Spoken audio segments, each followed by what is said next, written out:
The people were eating out of the garbage can, sleeping on the street, any place that they could sleep. They had a blanket they could spread in the bus station, train station. They would spread it in a corner, any place they could see.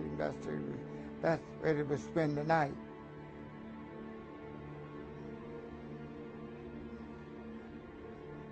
With no money. I had heard this commotion out in the hallway one time, and it was winter, and this family was being evicted out of the building. They had 2 children, and we used to play with the kids, and they were the same age. And I went downstairs with my cousin, and here was all their furniture out on the sidewalk, right on the edge of the street, not on the street, but right on the curb, where people could still walk by. But there, I remember seeing their dressers and their couch and different pieces of furniture, and the 2 kids were sitting up on top of one of the dressers, and it was snowing. And I said, my mom came down, and I said, "Mom, what's going on?" And she said, "Well, they couldn't pay the rent, you know, they got evicted."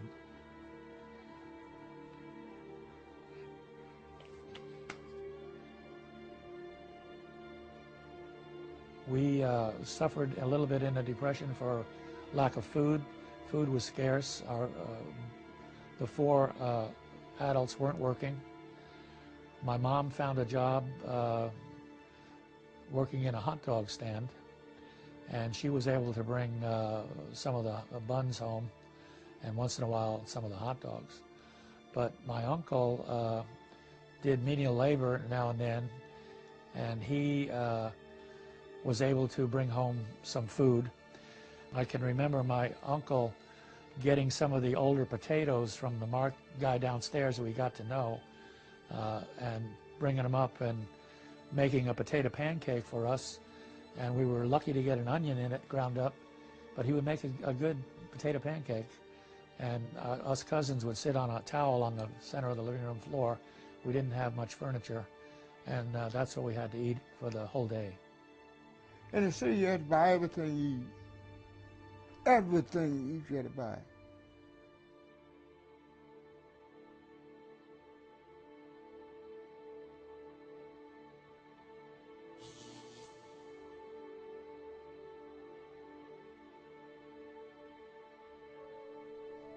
We're all probably familiar with these stories and images from the Great Depression. But it's an often forgotten fact that many of these heartrending accounts have a common denominator: location. The city, but they had food lines, and people would have to, I don't know how often they went or what they got, but it kept them alive, and we didn't have that problem. We always had things on the shelf, and even now when I shop, I got more on the shelf than I probably, eat. We were a very poor Depression family, but we lived on a farm, and we had food, and they canned. And I can remember them getting up in the middle of the night to put wood in the fire, always on a wood stove. They're just, as poor as we were a very self-sufficient, happy family.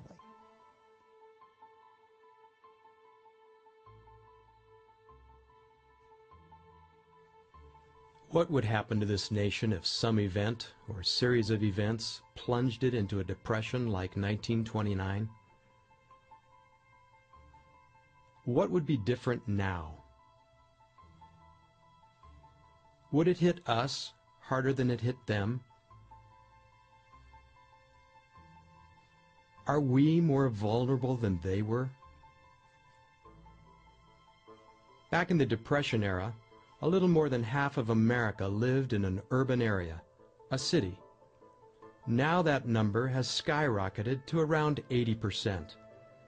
And as a sure result, we become much more dependent for our necessities of life. Take food, for instance. During the Depression, 1 out of every 5 people in the workforce were involved in agriculture.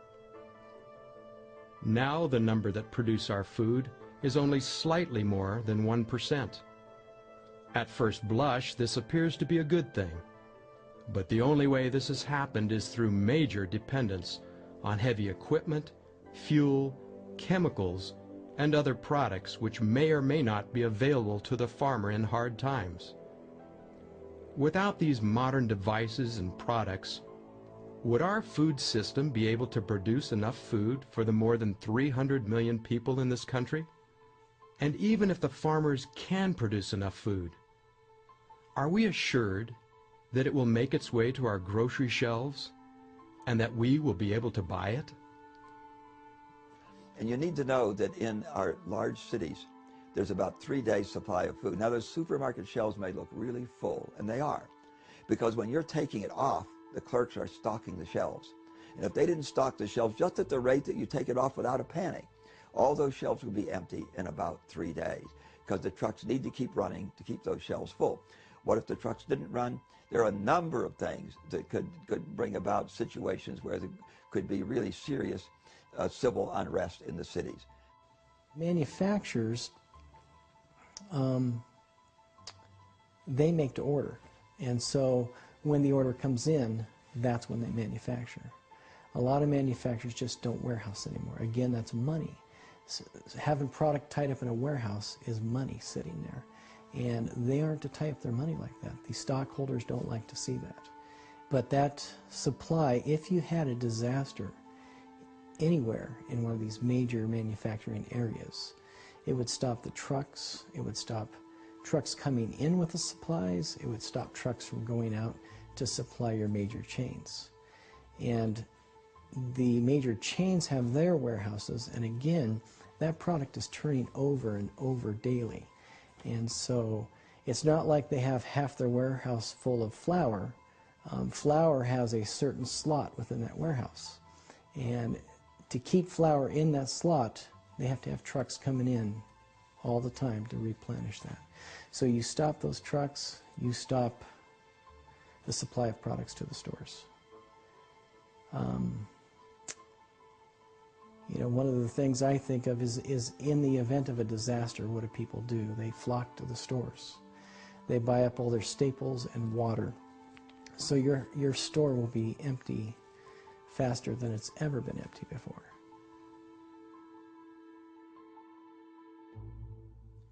Unfortunately, though, food is not the only problem. Beyond the well-known issues of air pollution and water pollution, I think today an even larger concern relate to the political and the social arena. I think we have all, as Americans, have been aware since 9/11 that the cities are going to be the targets for terrorists. The terrorism involves not only destructive weapons, but bioterrorism.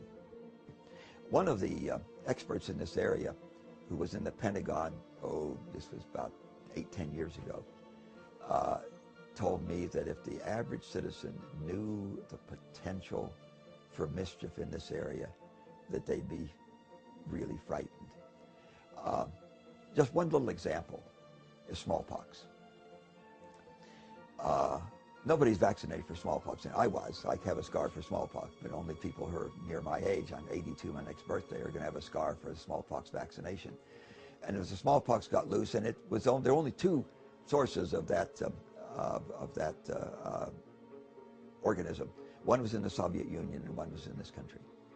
And I am told with considerable assurance that the one in the Soviet Union has gotten loose, and it's now in China, it's now in a lot of different countries. A rural area is not a fruitful area for terrorism.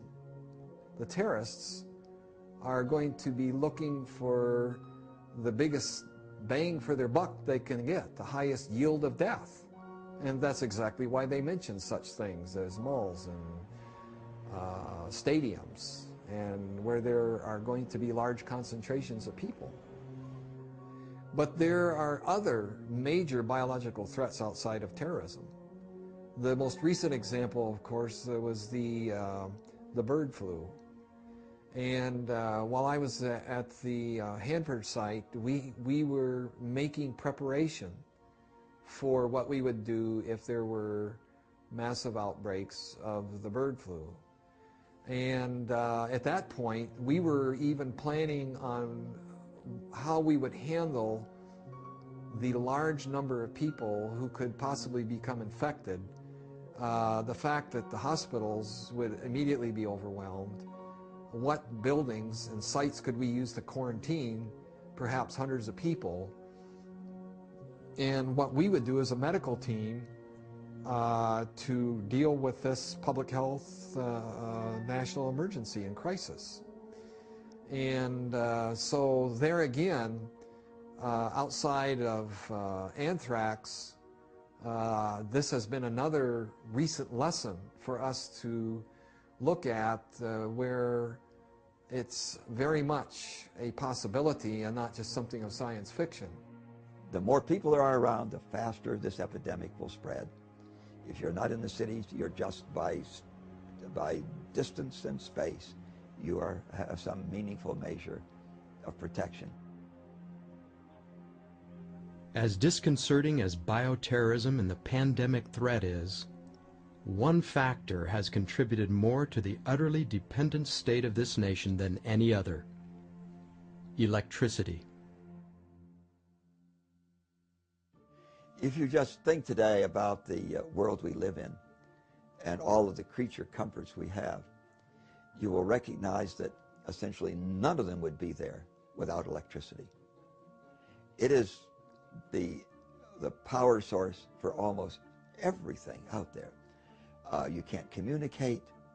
If the electrons don't flow in your car, the gasoline won't explode in the cylinders and you won't go down the road. So if you cut off the flow of electrons in our world today, it's just a whole different world. And the grid upon which we depend for almost everything is very vulnerable. It is just at the tipping point is the way that the experts will characterize it. Our demand has grown, and the grid has grown just barely enough to keep up with demand. And it is really almost a Rube Goldberg kind of thing. And the least little perturbation can bring parts of the grid tumbling down, as happened in Florida not very long ago. The great Northeast blackout of several years ago. A tree limb fell on a wire out in Ohio and caused a great blackout half a dozen years or so ago. Any little thing can bring down large parts of the grid. It is very vulnerable to terrorists. I am told that there are a dozen substations in the country that are so critical to the function of the grid that if terrorists took out those dozen substations, the grid would come down. And could have events in the future where the power grid will go down and it's not in any reasonable time coming back on. For instance, if when the power grid went down, some of our large transformers were destroyed, damaged beyond use. We don't make any of those in this country. They're made overseas, and you order one, and 18 months to 2 years later, they will deliver it. Our power grid is very vulnerable. It is very much on the edge. Our military knows that. And sometimes it's very difficult to do what they call a black start. That is, to start without electricity. Many of the things that produce electricity need electricity to start them spinning. If you don't have electricity, how do you do that? They call it a black start. And many of our big power-producing turbines and so forth cannot do a black start. They've got to have electricity from somewhere else to charge them and get them spinning so that they can then start making electricity. If you go do a Google search and go on the web, this isn't some strange knowledge that the Congress has and nobody else has. It's out there. This is pretty widely known that our grid is very vulnerable. And if you just think about all the things that are important in your life, how many of them wouldn't be there if the grid has gone down? You can get some measure as to what the world is going to be like, what your country is going to be like, what your community is going to be like if we don't have power. So there are a number of events that could create a situation in the cities where civil unrest would be a very high probability. And I think that those who can and those who understand need to take advantage of the opportunity when these winds of strife are not blowing to move their families out. I'll tell you something else about this. It's just plain fun. When you're looking at the challenge of what do I have to do so that I'm independent of the system. But I think that you have to have, you would have to have some like farming skills. You should be out on your own little piece of land or with several friends or something and raise your own food, have your own fruit trees, and have your, your water system, and how you're going to get along if all these utilities are cut off, The banking situation, when this thing all falls through, we're going to have to be ingenious in making things work and dependent upon God. Because when this thing falls through, there won't be anything to rely on. I read a book one time that said that when this thing happens to this country, all financial support will be taken away from us. There'll be no financial support. We have to learn how to live without money. And the guy in the country is the one who's going to do this. People in the city are going to be cutting each other's throats. Well, there are cutthroats now, but your garden in the city is not going to be yours. It's going to be everybody's. So we'll be like kings and queens living out in the country where we can have a garden to supply our family's needs. It says here, warning, this book is the property of the United States government. It is unlawful to sell it to any other person or to use it or permit anyone else to use it, except to obtain ration goods in accordance with regulations of the Office of Price Administration. Cooperate with your local salvage committee. I don't believe this is over. I believe that in the future, because what I saw happen in Katrina, in New Orleans with Katrina, I think that was a wake-up call to people that live in the cities. Those that have their eyes open and are listening and maybe reading their Bible will understand what is going to happen in these cities. Things are going to happen that are going to be a lot worse than what happened in New Orleans. I believe we'll go back to rationing of some kind, and at that time I would want to be living in the country with fruit trees and a garden and have my food and water sure. So I think that provident people who understand, who have a responsibility to their families, will be looking more and more to getting out of the cities. And it's a huge challenge. There's no exhilaration like the exhilaration of meeting and overcoming a big challenge. You stop and think about, gee, what do I need to do so that I can be independent out there? That if the world fell apart, it really wouldn't matter for me and my family. That's really an interesting challenge. By the way, one other reason for doing this is it's a really patriotic thing to do. Because for all of our citizens who aren't dependent on the state when an emergency happens, we're going to be stronger and stronger, aren't we? So as a member of Congress, I'm concerned. I would like everybody to do this. I would like everybody to have a year's supply of food. I'd like everybody to have some plan so that they can make do if any one of these emergencies occurs. But it's going to be easier to do that. And you'll avoid the problems of civil unrest if you're out of the cities and out in the country. We need to get out. A storm is coming, relentless in its fury. Are we prepared to meet it?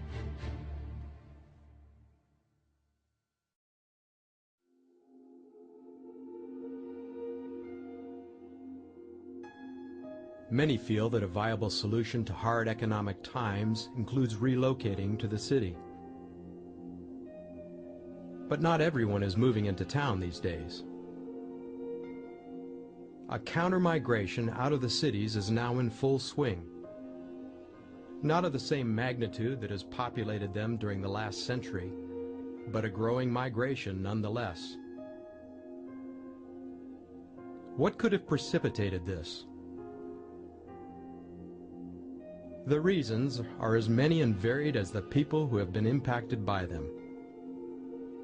They come from all walks of life, but their goal is the same: looking for a better way to live, getting back to their roots.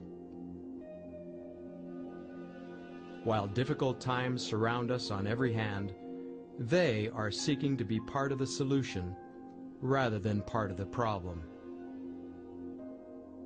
This is their story.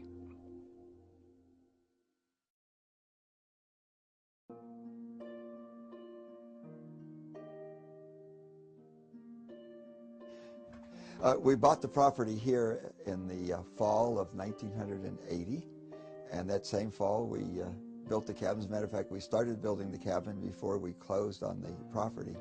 At that time it was solid woods here. There was no lake in, and we had to walk through a little path kind of to get down here, and most of the lumber was carried in on a cart. It was a very dry year. We didn't know that, but it was a very dry year, and we had a little trailer we pulled behind the car to bring the material in. The next year, and for 10 years after that, you couldn't drive in because it was very wet. Now, of course, we have a good stone road coming in.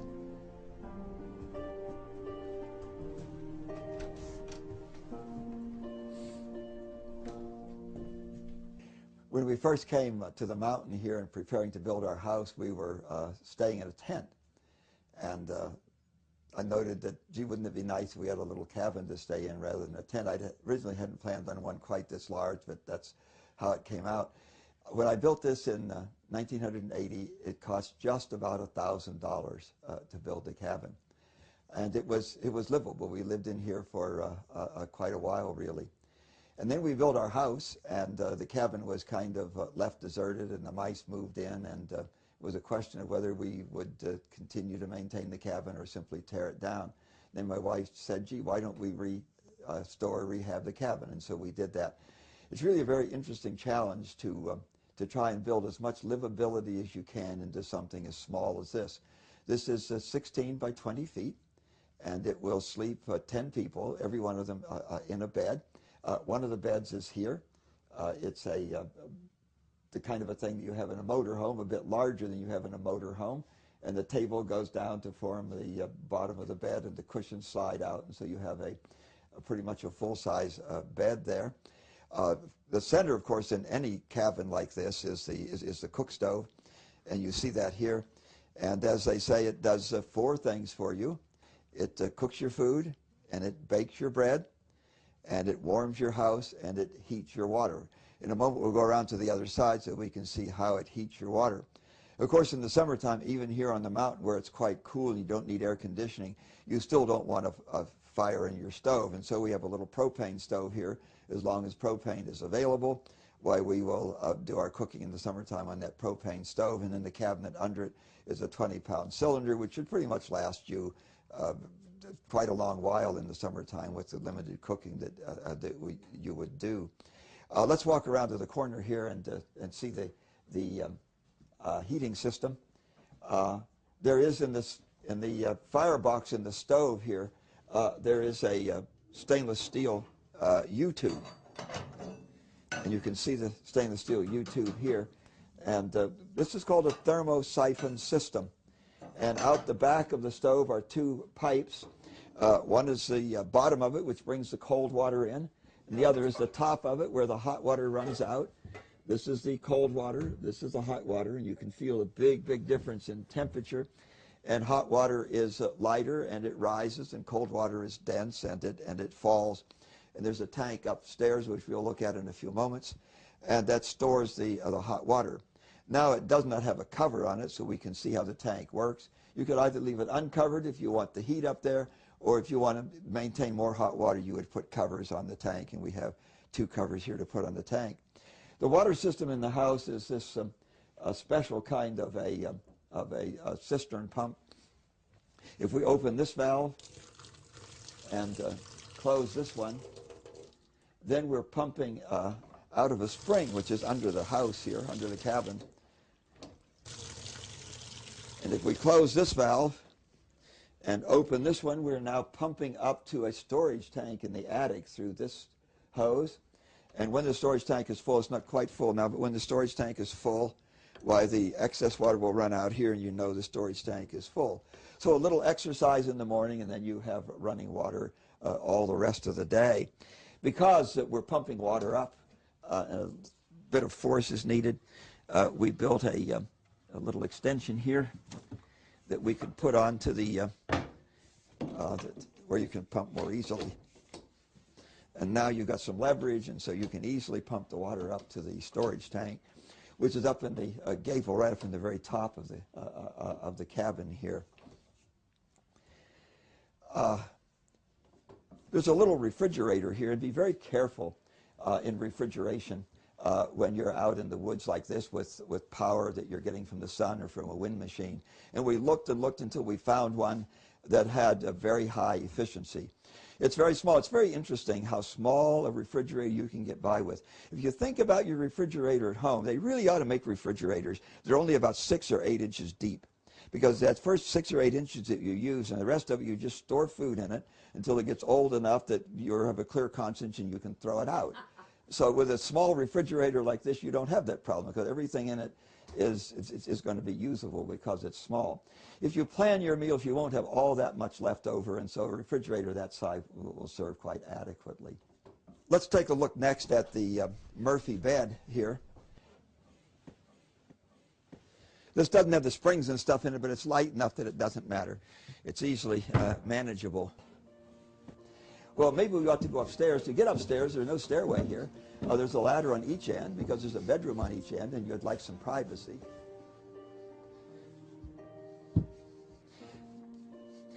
I'd like first to look at the water system here. This is the hot water storage tank. As I put my hand on it, I could barely hold my hand on it. We've had a muted fire down there that will get so hot you can't hold your hand on it. Now we have 2 blankets that you can put around that, the regular blankets for insulating around your hot water heater.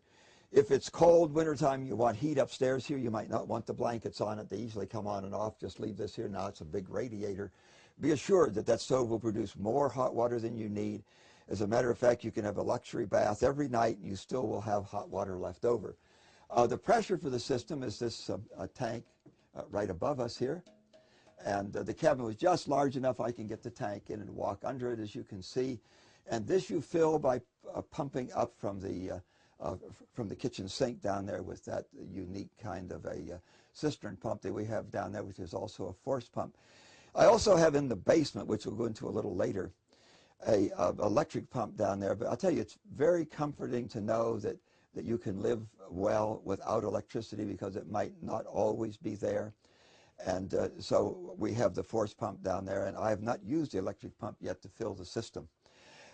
Let's look at the beds here. 4 can sleep. We built this for our sons, and their friends would come down with them, and so we can sleep 1 here, and we can sleep 2 in the bed under it, and we can sleep 1 in the bed over here, so you can sleep 4 here. I want to show you something very unique about under the bed. And let me pull this out. Oh, those are the 2 blankets for the, but notice how big that drawer is. There's no dressers here, but you have more space in these drawers than you would have in dressers, because there are 3 drawers under this one. And if I pull the drawer out from the other side, that drawer will be even longer. See how deep the drawer is. It goes back still further than this. So there's more storage space under these beds than you would have with conventional dressers in a bedroom. In a small cabin like this, very much like a motor home, you've got to make sure that you use all available space as efficiently as you can. We also have a half bath up here. The bedroom here was the bedroom that we stayed in for a number of years while we built the house. And it has larger than the standard bed here. It is as wide and a bit longer than a standard bed. I just want to show you again one of these enormous drawers underneath. In addition to the shelves there for storing things, we have these drawers, and it pulls out and out and out. See how large the drawer is. These have a very interesting, it's like Teflon nylon material under the drawer. There are no slides, but it really slides quite easily. And you can feel the air coming out because it fits in a pretty tight box. You can feel the air coming out as you shut the door. But it opens and shuts very easily.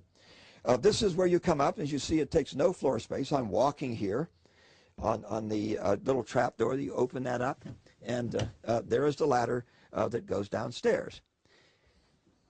Our pioneers frequently had in their house a secret place that it wasn't obvious it was there. It wasn't intended that our cellar, our basement would be that way, but it turned out that way. If you move this wood box back like this and set this kindling box on top of it and move the rug,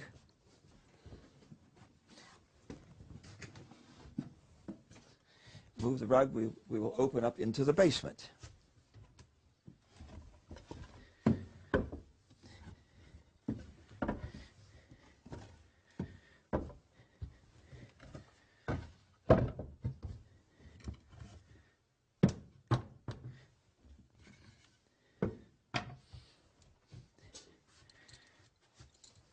The house is built over a spring, and you'll see the kind of a basement floor that we put in to accommodate that. Let me go down now into the basement and turn the light on, and then we will move down into the basement so we can see what's there. We're now down in the basement. I'd first like to note that wherever you're building over anything that's going to be damp, always use treated wood. It has two advantages. One is it's treated and it won't rot. The second advantage is, in the east at least, it's always a southern yellow pine, which is a very tough wood, so you're going to get more strength from the same size board. So this is all treated. We also have a rigid insulation here, which serves somewhat as a vapor barrier, because it's going to be moist down here. If you're going to use this as a root cellar, you want it moist. And here you see some shelves where you could use this as a root cellar. Since I dug all of this out by hand, I simply dug down as far as what's convenient and then put shelves in. It's a whole lot easier to store things on a shelf than it is the floor anyway. You're not leaning over to pick it off of the floor. This is interesting here. There was a stump here, and it was going to be very difficult to get the roots out, and so I just built around it. The black that you see there is 20 mil PVC, and this is a pond liner or swimming pool liner, and I put this here to protect the spring because we're built over a spring. You can see an electric pump back there that I mentioned earlier. I've never used that pump. I always simply use the hand pump, and you can see there the hose going up for the hand pump. By the way, at the bottom of I have a one-way valve down in the spring, so to drain the system, you'll see a sill cock there. And when it's going to freeze, I simply put a bucket under that, and I'd get out maybe a quart or so of water that runs out of that hose up to the pump. This can be conveniently used as a root cellar. We protect the spring by putting the PVC over it, and then to protect the PVC, this floor is just loose laid half-inch treated plywood. If you have the luxury of having a spring above you, by all means capture that spring and have automatic gravity flow. We didn't have that option here because the spring was right down here where we were building our cabin. So we did the next best thing. We built the cabin over the spring. And originally we had a simple little cistern pump, and they cost, well, I bought one for $19.95 recently. If you buy them on sale, they're really very cheap.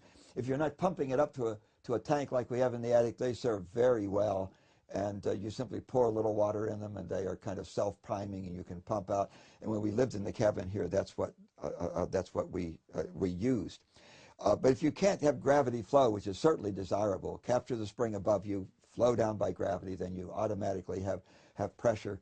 Do the next best thing, build over the spring. And what we do here is so that you have the convenience of running water for your day. After the inconvenience of having to pump it up in the morning, we'd simply have that tank, which you saw earlier up in the attic, which stores the water, and then everything runs by gravity from that. So during the day when you're using it, it's gravity flow, and you simply turn the faucet on, the water comes out. You're not going to get the explosive pressures that you have in the city where you're running 60, 80 pounds pressure. Here we're running, it's a half pound per foot, and we're 5 feet, so we have 2.5 pounds pressure. But the water does flow, and you can take a shower, and you do get enough water to wash your hands and so forth. By the way, if you aren't familiar with root cellaring, you really do need to become familiar with that. Our forefathers used that extensively. You go to Europe today, you go to Russia particularly, and they just don't trust the system. And they aren't sure that there's going to be food on the shelves all winter. And so whether you're rich or you're poor, you probably have a dacha. And you go outside the city, and if you're have some means, you will have a nice summer home there, but you will grow your garden there. And if you're poor, you'll have something there that's not much bigger than the 2 by 4 feet in which you store your hand garden tools. But everybody that I know in Russia has a dacha, and they raise their food, and they use root cellars, and they pickle it, and they dry it. There are all sorts of techniques you can use to preserve your food. We don't really think of those today because it's so convenient to go to the supermarket. But you know, you're planning because the supermarket may not always be there. And we'll show you a little later a root cellar that's built into one of the other homes here on the lake. And you'll see the potatoes that were put in there last fall. They come out this spring, not even a sprout on them. And nobody was living in the house all winter. The house is just being built, but yet the potatoes were perfectly, in fact, you can plant them. You never need to buy seed potatoes. Our forefathers didn't buy seed potatoes. There weren't any to buy. They kept their potatoes in a root cellar, and when spring came, there were the potatoes, and they could go out and plant them. So it's a self-perpetuating kind of thing. And what you really need to do is to plan so that in an emergency you could do that. It may be convenient to go to the store and buy the seed potatoes, but you know, you will always have next spring, if you have a root cellar, you will have potatoes which will have made it through the winter, which you can use for seed potatoes the next spring.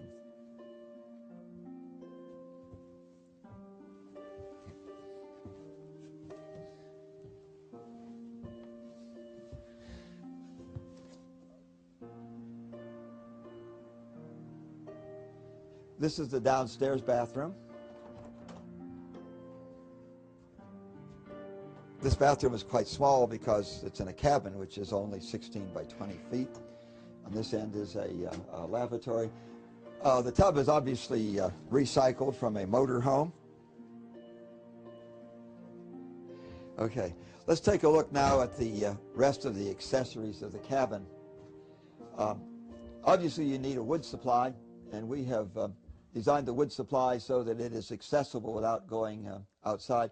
A little greenhouse on the cabin here with the windows facing south. And there are 3 cords of wood stored here. And that 3 cords of wood should be more than enough to last for a full season in heating in the cabin. And then next is a little shop here. And it's amazing how convenient and necessary a little shop is.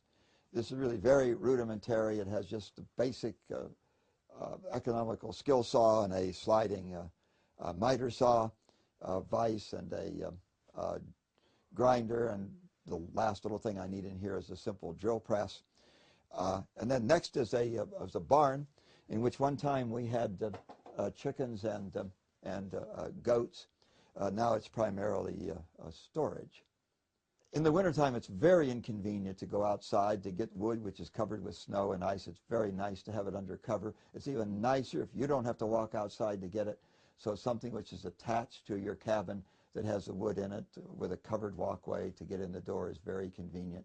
And then when you have something like this, there's not only do you need the shop when you're building it, but there are always things you will need to do, and a simple shop setup like this will pay for itself many, many times over. As you can see from the construction here, very little expense was involved in this. Matter of fact, this barn is built out of local rough-sawn lumber.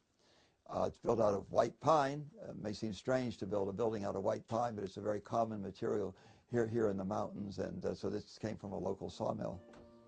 Of course, anything that touches the dirt is treated wood. The white pine will rot in a couple of years if it touches dirt. So make sure that anything that touches dirt is treated wood.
Well, welcome to our country home. Why don't you come on in?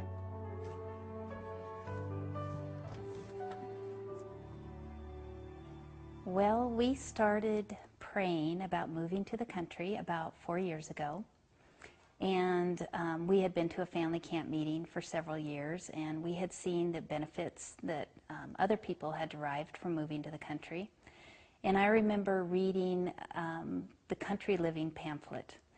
And one thing that really struck me in that pamphlet was that it was 10 times easier to raise your children in the country than it is in the city. And I thought, well, you know, why wouldn't I want to take advantage of it being 10 times easier? I mean, it's hard raising children, you know, even if you have good children, it's a hard job. And so we talked it over as a family, and we decided it was something that we wanted to do. So we started praying, as I said, and, you know, I knew from reading the counsel that it was what the Lord would have us to do, and that really set the tone for our attitude, I think, because if you know that you're in the Lord's will, then it's easy to go forward. And for us, we knew that it was an advantage for our family to live in the country like it is for every family. And so we started praying, and we prayed for quite a while, and then we decided, you know, we know that the Lord will lead us and He will do His part, but we also need to do our part. So we started thinking, what can we do to get ready to move? So we started having garage sales, and we started weeding through our possessions. We decided we needed to simplify because we would most likely be moving to a smaller home. And so we started going through our things, and I actually had to kind of put the brakes on my daughters because they were ready to get rid of everything. So we, like I said, had garage sales, and we just had that mindset that it wasn't if the Lord would move us to the country, it was when. And so we prayed, we looked at property online, we talked to other people that had made the move, and you know, just really the key, I think, was to keep praying and keep believing that in His time that the Lord would do it for us too. Alrighty, this is our woodshed, and as you can see, we've got our winter supply of wood in, and we had some friends and neighbors help us get our wood in, but we did a lot of this ourselves, and it was a new experience for us. We had never used a chainsaw before, but we learned how, and this is the result, the fruit of our labor. One thing that I really appreciate about our move to the country is we took some time off from homeschool when we first moved here because we were building or helping to build the house. Our house was actually built by friends, people that actually we didn't really know till we moved here, but became friends with. They also are members of our church. And there were opportunity for us to help as well. So we, I think the first thing we did was stain the siding. And that was quite a big job. And we also helped insulate the house, which was a very itchy job. And we learned how to pull wire. We didn't, you know, do all the electrical work, but we learned how to install the sockets and pull the wire. And trying to think of what else did we do.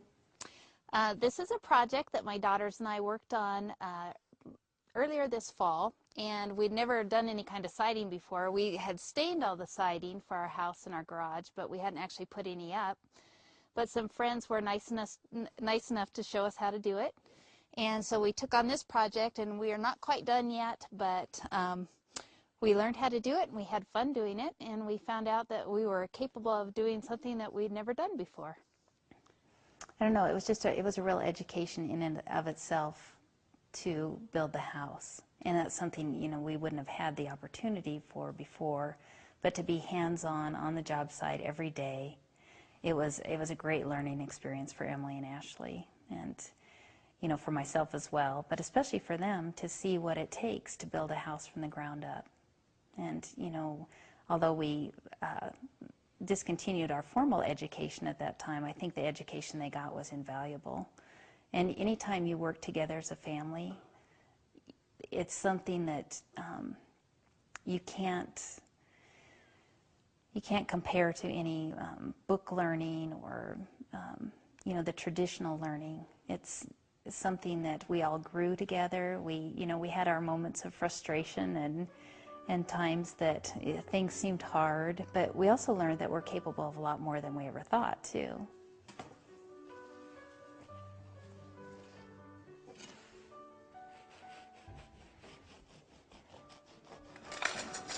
One thing that we really enjoy since we moved here to the country, like I think we mentioned earlier, was learning new things. And one thing that we've learned how to do is can.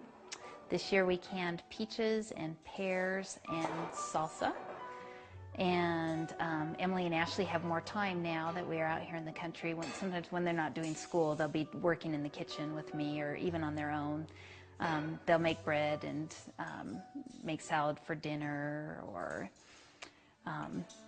they've both done more cooking since we moved to the country, definitely, than when we lived in the city. When we were considering a move to the country, when I was praying about it, there were several things that I prayed for more than just the move. And one of them was that we would move somewhere in the mountains. I've always enjoyed the mountains and the woods. And so that was one prayer. I also prayed that wherever we moved, that we might know at least one other family, that we weren't completely out in the middle of nowhere all by ourselves.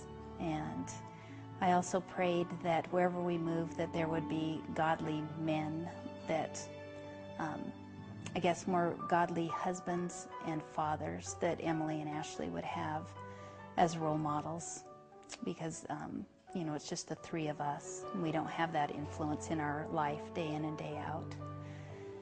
And I prayed that we would live in a place where I would be able to continue to homeschool them. The Lord really blessed us in our life that once I decided that homeschooling was something I would like to do, again, I felt there was an obstacle because I was a single parent that had to work full time. And the Lord opened up a way for me to take Emily and Ashley to work with me every day. And they homeschooled for almost 4 years in my workplace. And, that alone was a huge miracle. And I think that knowing that God worked that miracle for us made it all the more easy to believe that He'd worked the miracle of moving us to the country as well. So, I prayed all these different prayers, and the Lord blessed, and He answered all of those prayers in this one move that we made to the country. So, I think we limit Him sometimes by our lack of faith. And I would encourage anyone that's thinking they would like to move to the country, it doesn't matter what the obstacle is, because God is bigger than any obstacle you can even think about. So, I would just encourage people to pray and trust Him and know that He will do what He says He will do. And He's obviously interested in our best good. And if our best good is for us to be in the country, He will make it happen.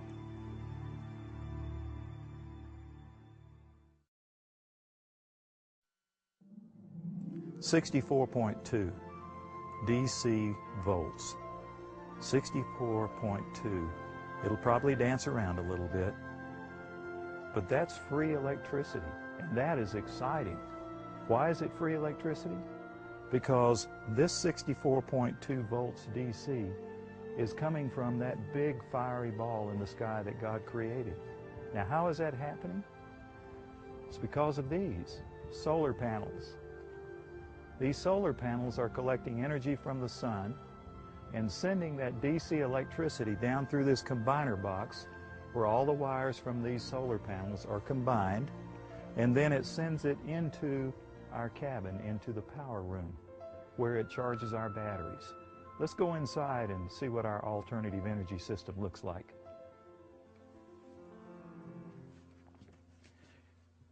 Here's our power room. As we built our alternative energy system, we built it in 3 different phases. Phase 1 consisted of a generator. Now, I don't recommend starting out with just a generator. Why? Because the only time you have electricity when you're using a generator is when that generator is running, and that can be very cost prohibitive. So as soon as we could afford it, we advanced to phase 2, and that's when the fun really began. We were able to purchase an Outback inverter charger, Outback DC disconnect, and then 4 L16 batteries, which made up a basic battery bank. Now, this is a basic alternative energy system. It's, I think, quite affordable. Now, what does this inverter, or I call it the brain of an alternative energy system, what does it do? As the generator is generating or creating AC electricity, this brain or inverter charger will take that AC electricity and convert it into a storable electricity called DC electricity. It sends it down to the batteries. Then when that generator goes off, within a nanosecond, this brain will reverse the flow of electricity and start pulling that stored DC electricity in the battery box up into this box, where it inverts it into 120 volts AC, which is the typical electricity used in your home. Then we were able to advance to stage 3, which included solar panels and a charge controller. I just showed you the solar panels. They are absolutely wonderful. Our electricity is free from the sun. And as we can afford it, we're going to buy more, so we'll get more of that free electricity. Here's our battery box. We have 4 L16 batteries in a battery box. I built the box large enough to be able to hold 8. Maybe someday we'll be able to have 8. You'll notice that I built the box where the lid is on a slope and the lid is hinged with a piano hinge. The reason I wanted to build this on a slope is because during the generation cycle, hydrogen gas is given off from the batteries, and it's lighter than air, so the gas will rise to the highest spot in the box, and then we have an exhaust fan that will pull that gas out into the outside. In the summertime, I sometimes feel like I practically live outdoors. It is so nice and cool and balmy in the mornings, and then it gets sunny and warm in the middle of the day, cools off again in the evening. I spend quite a bit of time in the garden. I have a flower garden, a little cottage garden that I love to work on also. And come midsummer, I start huckleberry picking. Huckleberries are the first thing that becomes ripe in our area, and we have lots of huckleberries. Last summer I picked about 20 gallons of huckleberries and preserved most of them. Of course, we ate lots also while they were still fresh. After the huckleberries, we picked cherries, and our fruit trees are not producing yet. We have learned the hard way that you plant your fruit trees in full sun. And so last summer we cleared out an area that was about double the size of what our garden already was, and it was a big garden. And that extra area is going to be our orchard, and we planted 7 fruit trees there already, and we want to add to them. But they're not producing yet, and so we go to an orchard and we pick cherries. And if you've never picked cherries, it is an incredible experience. You just pick them by the handfuls. Your 5 or 6 gallon bucket is full before you know it, and they're so beautiful. And then we eat them fresh, or I dehydrate them or can them. And I love canning cherries. They're just a joy. They're so simple to do. Then after the cherries come apricots, pears, peaches, and we have dear friends that usually give us apricots, and then they give us apples at the end of the summer. And I also can tomatoes. Most of the things that I can, that our family uses, are fruits and tomatoes. And all of these are very, very simple to can. They all use the water bath method, which it's not pressure canning. Pressure canning isn't really hard either, but the water bath is extremely simple. And so if at the end of the summer you're busy canning other things, you can store your apples. Apples store very, very well and last for months. And so then you can kind of eat on them during the winter or can them if you see you're going to have plenty. Our family likes applesauce. We love to have toast with homemade almond butter on it and then applesauce on top of that. So I have some apples that came from our friends. Their orchard is, they don't use harmful pesticides, so I feel very good about using their apples. And I just wash them. I'm going to can some today. I washed them already and quartered them and cooked them in a small amount of water. In a big pot like this, I used about, 1.5 to 2 cups of water with the apples in here. And they're all cooked and soft. This is called a Victorio strainer. It's a very simple device and it's not expensive, and it makes canning applesauce or any fruit butters very easy. It strains out all the seeds and the core material, so you do not have to take the time to peel or core things. You just quarter them, put them in here, and then I'm going to take a pot to catch the applesauce in. And here's a bowl. I'm going to put it here because this is where the seeds and the core material is going to come out. That'll make wonderful compost for our garden next summer.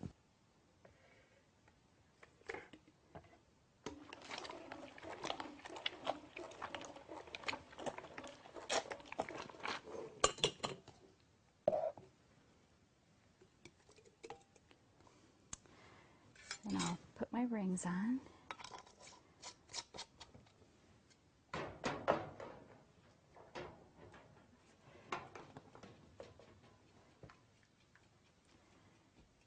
Now you'll probably hear a little sound that happens. It's kind of the fun part of canning, and it happens when the vacuum seal is formed. We'll see if we hear it pretty soon.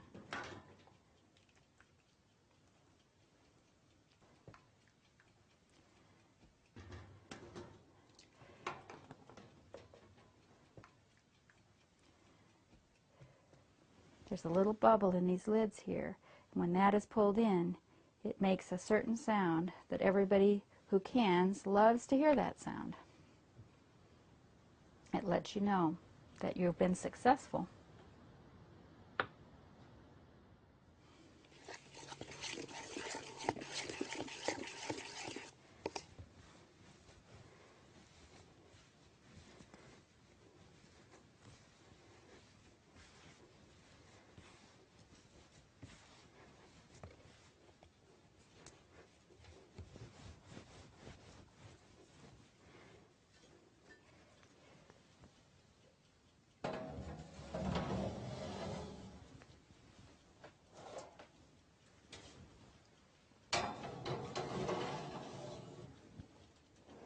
Close the door gently, and I'm going to put the timer on for 30 minutes.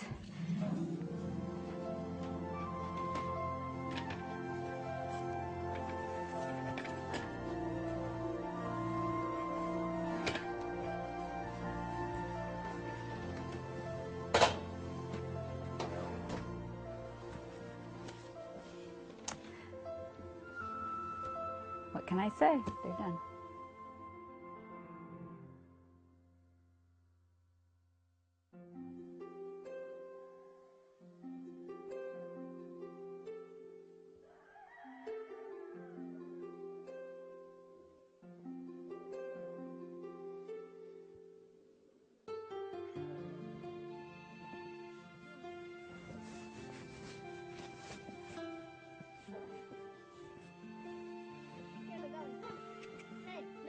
Well, this way. Come here, pretty girl. Come on. Hi there. We forgot to bring you apples. Maybe we should have brought you some apples, you know. We wanted to be in the mountains. And like many people who want to move, who want to make that move, we didn't have the means, we didn't have the resources. And what we decided to start doing is downsizing and packing. You know, when you want to do something, you have to start working on it. So we started downsizing, packing, and looking. But all the property we saw, you know we couldn't afford it. But anyway, we were still doing it because we know that the Lord will provide for us somehow, and we knew that was His will. So one Friday afternoon, we were all in the yard. It was a family project. We were bringing in clothes from the line, myself and Denise and the children. And I thought about it, and I said, honey, you know, we don't have the means to make this move, but God has it. Let us ask Him. So we got down on our knees right there in the yard, and our prayer was, Lord, we want to head to the mountains. You know we don't have the means to make the journey. We don't have the means to make the move. But we know you own everything, and we're trusting you to make a way for us. And that Sunday morning, about 7:30, the phone rang, and I was wondering who would be calling so early. Usually people would not call that early on a Sunday morning. And the person on the other end of the line said, good morning, are you ready to move to Montana? Well, you know, a question like that usually comes when there are plans in the making. But there was no plans. And so I hesitated for a few seconds, and I said yes. And then I said, well, fill me in on the details. What are you talking about? Well, it so happened there was this family who was, they were house sitting. And while they were looking for property, eventually they found some property, and they needed another family to replace them. And we were recommended. So anyway, we spoke to the folks, agreed that we were going to make the trip, etc. But again, so it was 3,000 miles, a 4-day journey, 4 or 5-day journey. And you know what that required? A vehicle, a reliable vehicle, money to travel, money for hotels, etc., etc. So our next prayer was, Lord, if it's in your will, if this is your plan, then we need such and such and such. Well, a few days later, we got a call. Someone called and asked for my wife's full name and address. And the person said, I would like to, the Lord has blessed me, and I would like to share some of that with you folks. Well, before I could ask any questions, I heard click. She hung up. And a few days later, we received most of the money that we needed for our journey in the mail. And I think by the end of 3 weeks or so, we had everything and we were ready to make the journey. Yes. He's the driver. This is our fuel for heating and also for cooking. Yes. And it costs us nothing but a little effort. Well, of course, we use a chainsaw to cut it down, and that requires a little fuel, but nevertheless, it is nowhere the amount it will cost us for heating and cooking if we were living in the city. Okay.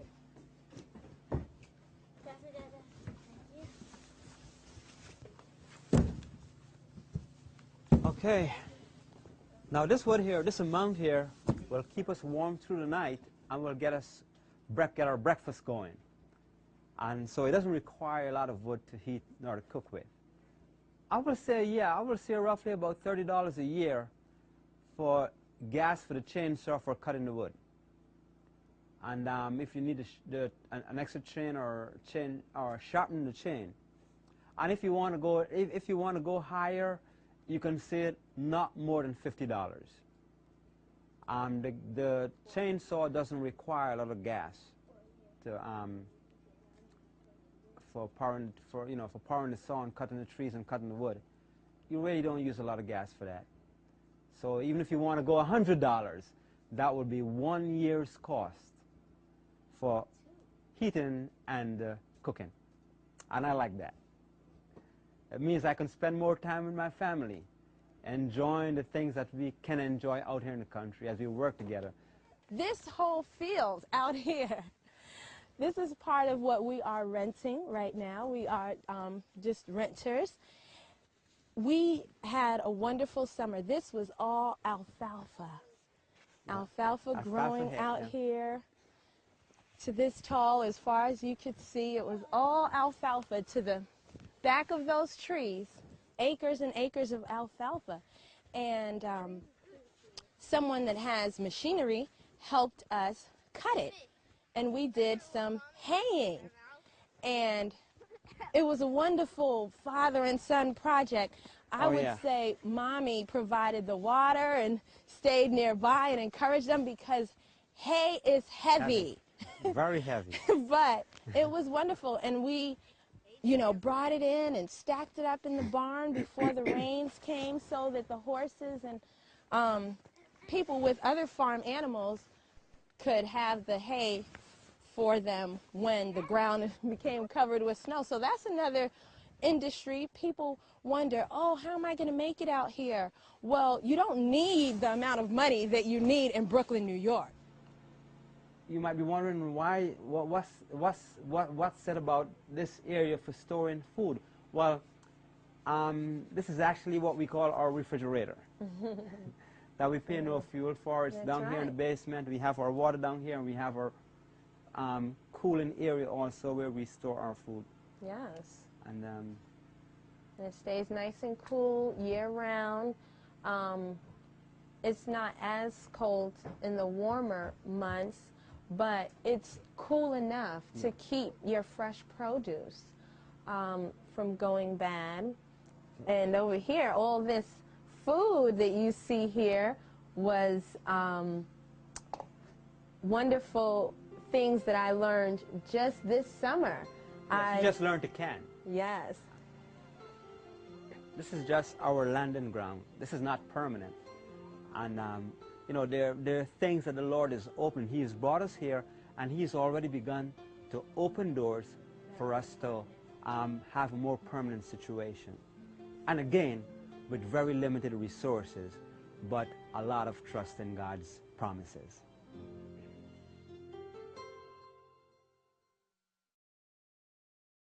Thomas Jefferson's dream for his new country was an agrarian economy with just enough cities to provide the manufacturing necessary to support the agriculture. He wanted that because he didn't want his new country to be blighted by the problems that cities had in the countries that he came from. Oh, could he be resurrected and see us now? We have become exactly what he didn't want, and that is a largely urban society.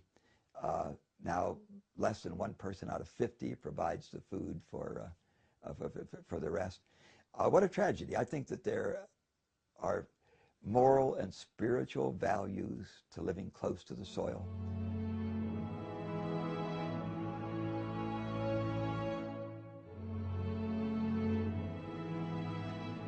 Hi, I'm Edwin, and this is my brother John, and we want to welcome you to Bountiful Blessings Farm.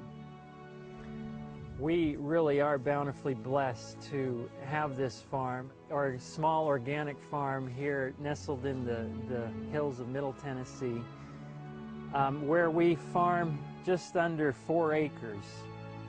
And if you look behind us, you can see part of that. You can see some of our hoop houses and the winter fields snuggled under their blankets. And then in the distance across the road, you may be able to see some of our summer fields. That's where we grow our sweet potatoes and Irish potatoes and winter squash. But this is our life, and we want to share it with you. We're not only growing vegetables on the farm here, we're also growing families. My family, I have 3 grown children. The eldest is married, but they're all here on the farm with us, and that's really, really exciting to me. John has 4 children. They're all here. Our parents are here. And we have 4 generations on the farm. We just feel so blessed to be able to be here on the farm, to have this life, this occupation, this lifestyle, and we're just so happy that we have this chance to share the blessing with you as well, and we hope that you're blessed. And we hope that maybe you will be inspired, if nothing else, to grow your own garden year-round.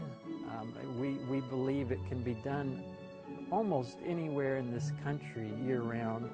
But then maybe even some of you might be inspired to go into this as an occupation. We would love to see more Christian farmers out there sharing what the Lord teaches them on the farm with those around them.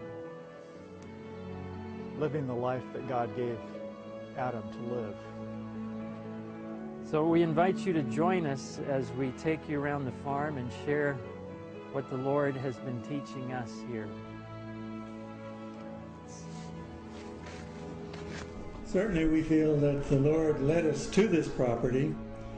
14 years ago we set up household here, my wife and I alone.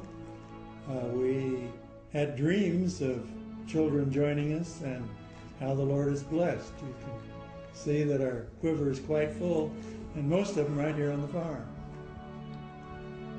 We got into this later in life, never dreaming that we would do this. My wife and I are both teachers by profession and felt a calling to education and youth ministry. But when our children came along, we felt the Lord calling us to do something a little different, where we could invest more time in our children. And through a series of miraculous leadings, we ended up here doing this, and we have no regrets. It's been a very difficult learning experience, learning from scratch. You know, we knew nothing about gardening, and it's been a hard time. You know, financially, things have not been easy, but I think you could ask any one of our family members and none of them would trade it for anything. Our children love the farm. This is their favorite place to be on earth. They don't ever want, well, they would rather people come visit us than us go anywhere, because there's more to do here. They enjoy it more. Anyway, it's just a wonderful life, you know, having said that it's hard and difficult, but it's also wonderful. And to walk into a greenhouse like this on a cold winter day is very therapeutic. And as a book we have is aptly titled Walking into Spring. You walk through the door and it's like walking into spring. So it's lots of fun to work in here when the weather's cold outside and dreary. And it's a wonderful place to commune with the Lord. We believe that in the last days the Lord is calling us to a life like Enoch had, and one thing that we know about his life was that he had a lot of time in solitude with God. And I used to wonder how he could take that time, and it finally hit me that he was probably a farmer, and his solitude with God was in his work. And so that's inspiring and encouraging to me, that I can be communing with God and having solitude with him even in my breadwinning. So I recommend it.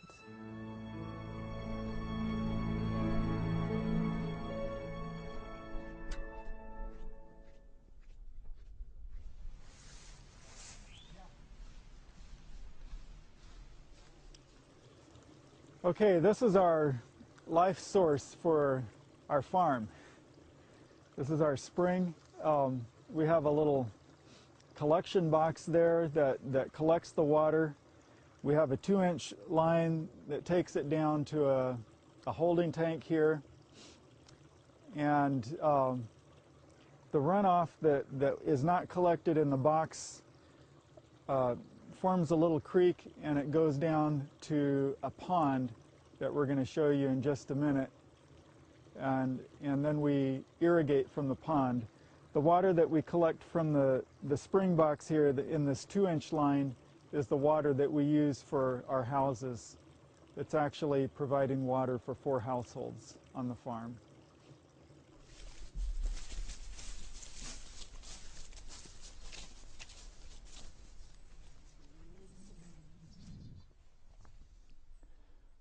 This is our pond here. We feel really, really blessed to have this pond. It was on the property when we bought it. But it's a very well-designed pond. Somebody's told us that it was made by the Army Corps of Engineers. We're not really certain about that. But you can see we've made a few improvements to the pond. We have that floating dock, and you see this cable. There's a cable that goes across the pond, and you can see a yellow thing hanging from it. That's a real important innovation to us. That's part of it's a cooling system for farm workers. The way this cooling system works is you can see a platform over here right under a tree. You just climb up the steps on that platform and wrap your legs around this yellow disc that's hanging from the line over here that'll be pulled up there to the platform, and you sit on it and you launch and you ride through the air until you're over the pond in the right spot, and then you let go. And it's a lot of fun. We have lots of fun times too, like playing soccer and riding wagons down the hills. In the summertime, swimming in the pond. Yeah. Going off the zip line.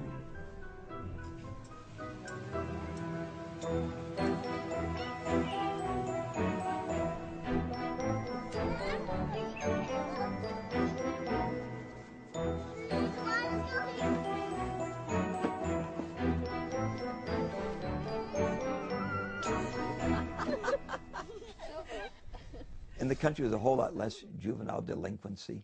Carrying out the trash, kids are bright. They understand that's not meaningful work. If that's all you have to do is carry out the trash, that really isn't a meaningful contribution to your family. Well, we're learning young here. And I think that we have more juvenile delinquency because more of our people live in cities. The beauty of agriculture is that it really challenges you in many areas, and I think as a young person, young people need to be challenged in life, and to have the neat thing about agriculture is you have to use your mind and talents in many ways. Even if you think you don't have very many talents, you develop talents here. And so that's beautiful, and you use so much of what you've learned, like math and science and biology and chemistry, all sorts of different things. Everything is combined on the farm, and so it's exciting because you realize things you've learned in school actually can be applied in real day-to-day life.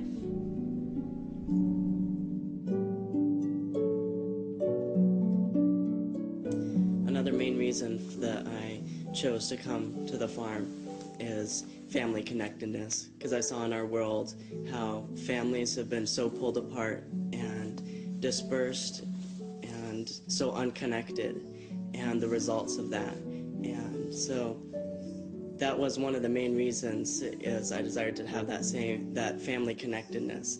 And for anyone that's wondering, I'd like to say that having a connected family is one of the greatest joys that you can have in life, but it takes effort. Yeah, and I'd like to say that when I was thinking about coming to the farm, I was really praying about what God would have me do with my life and my future. And one of the things the Lord really laid on my heart was a need to develop a really close relationship with my father, and the importance of that father-daughter relationship. And I was really inspired to come back and work alongside my dad and to have his visions become my visions and to learn to cooperate with him and learn the role of a true woman of God in the family circle.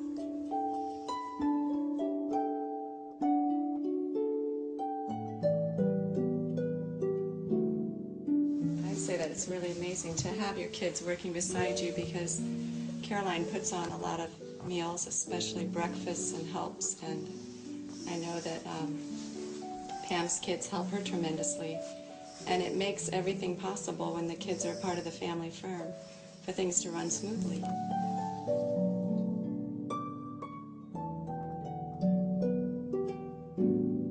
One thing that I have, I guess has been a bit of a struggle is that in the early years when it was just our family, and I was very involved with the workings of the farm and trying to homeschool and being a teacher, I sort of had that preconceived idea of what homeschool should look like.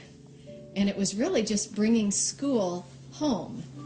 And it really took me a long time to realize that when life is an education, it's a much more balanced approach. And the book work has been a lesser part of our life than the practical work. But as the children grow older, I'm really seeing the fruits and the blessing of that in their ability to problem solve, like the carrot washer. And just that farm life provides a really excellent education.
There's so many distractions in the world today that, you know, out here you don't have those distractions. So you can get, you know, closer together as a family. You can spend the time with God that you need to. Just all around, I highly recommend it. And with the way things are going in our world today, we never know when we're going to come upon a time when we cannot provide for ourselves, even in the city. If your electricity goes out, how are you going to stay warm? A lot of cities don't allow you to burn wood. What are you going to do? And when you're out here like this, you have hope of being able to still survive. It'll be a lot of work, but you can do it with the Lord's help. And He gave us in the beginning the ground to till, and we're just going back to our roots.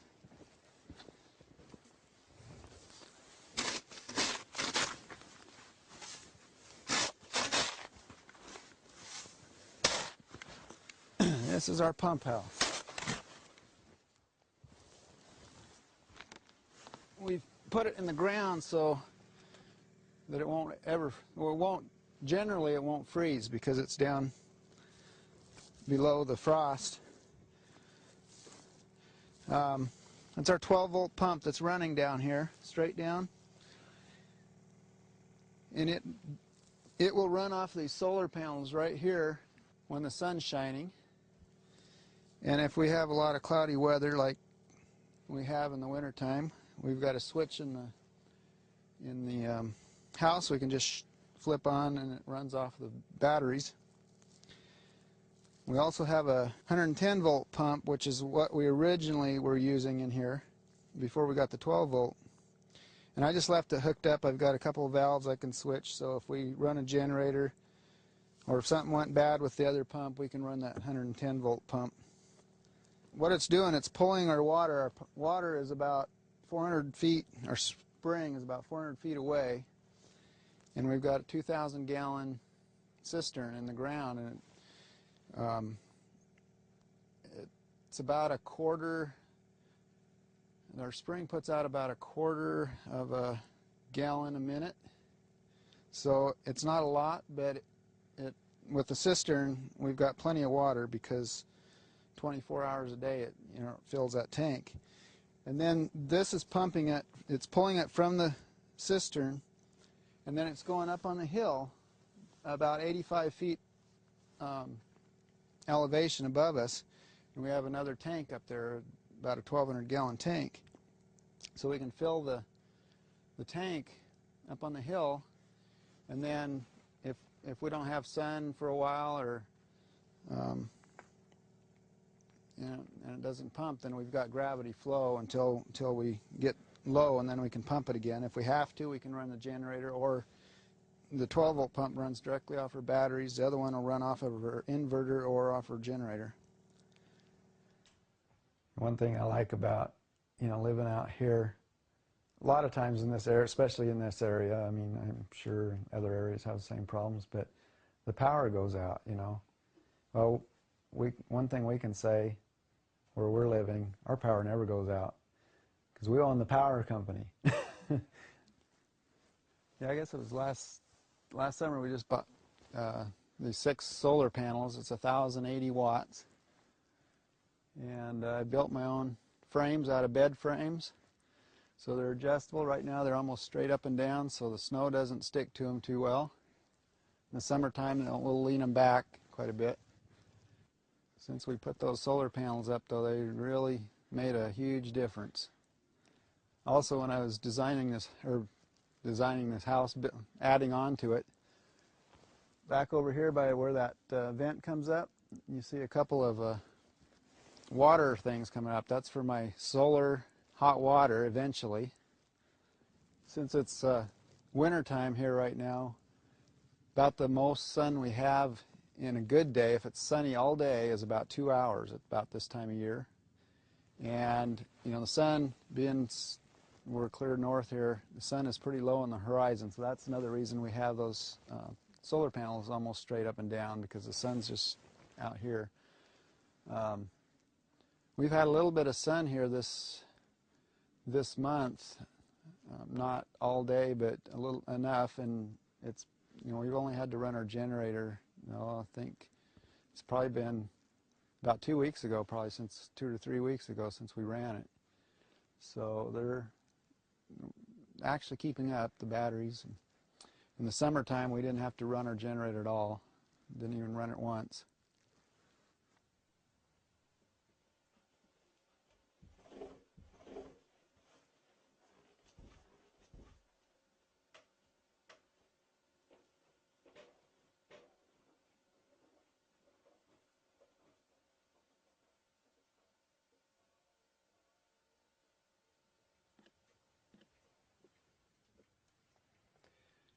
Here we are down in our root cellar. This is nature's refrigerator.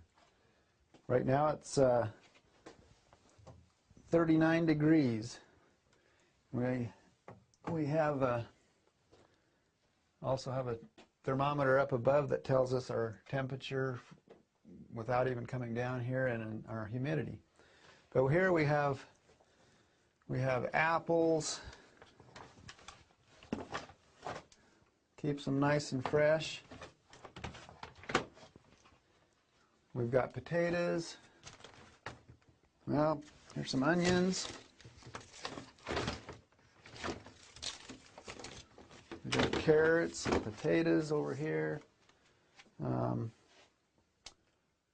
We got lots of apples. We also use this as a refrigerator for keeping milk or whatever you need to keep cold, because it's cold enough right now. So we use this in the winter time. Nothing freezes, but it keeps about the same temperature between 38 and 42. And it's pretty well an essential thing to have when you're needing to store produce.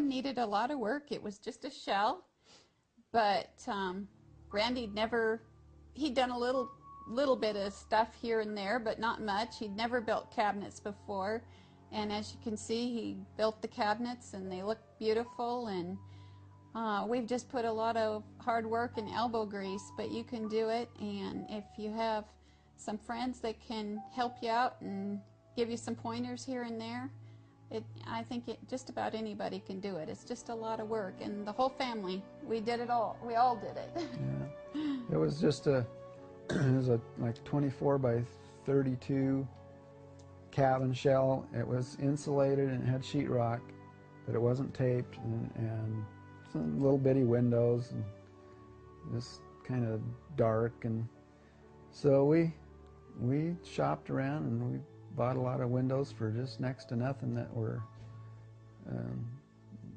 you know, maybe had been ordered but weren't used or something, and we got them cheap and nice big windows, and we just went through it and remodeled and taped and textured, added a bedroom. It was just one room, and then later we actually added on an addition with another bedroom and a bathroom and office area and laundry, and it's a lot of work, but a lot of fun just designing it and changing our designs. A lot of times. A lot of times. But we're really happy with it. We're really glad to be out like this. It's been a blessing from the Lord. Yeah. We're going to be canning some green beans.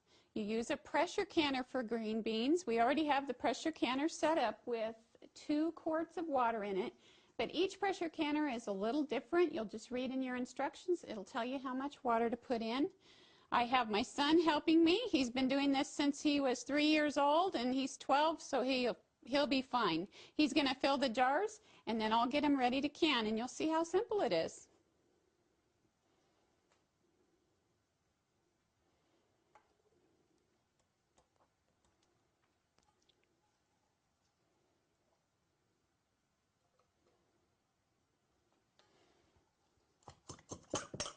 You just tap the green beans down in the jar so you get it good and full.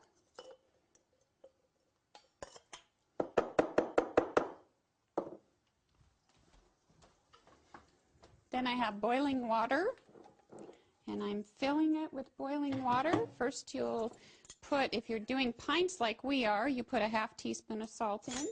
You don't have to put any in, but that's how we usually do it. Pour the boiling water over the top. Wipe the rim really good to make sure that there's no particles of salt or anything on it. Put the lid on. Get a ring. Put the ring on. And you don't want to put it really, really tight just until it's on there. And then we put it back here in the canner.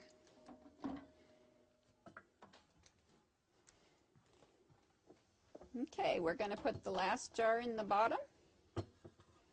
We're going to put this on so that we can put the next row on top, and we only have 1 more jar.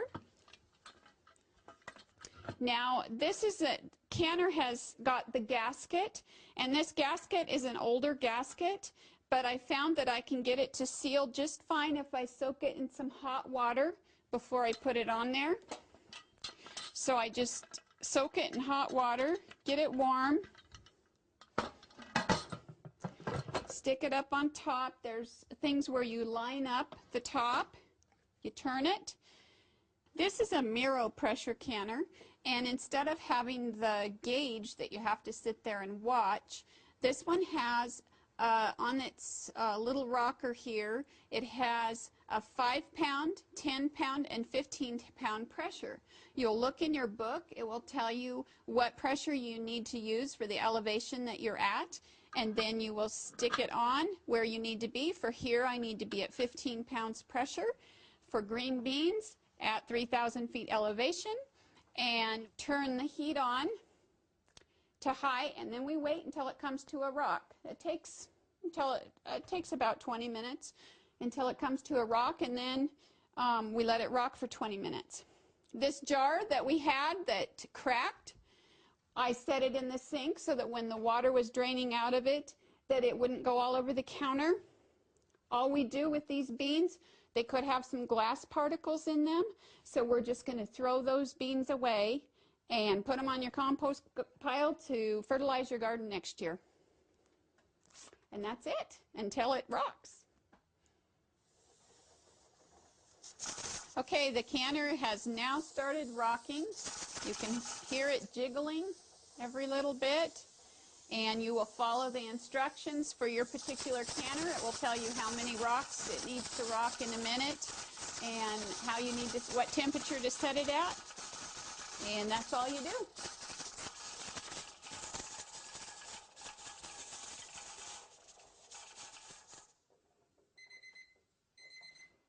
Okay, our timer went off.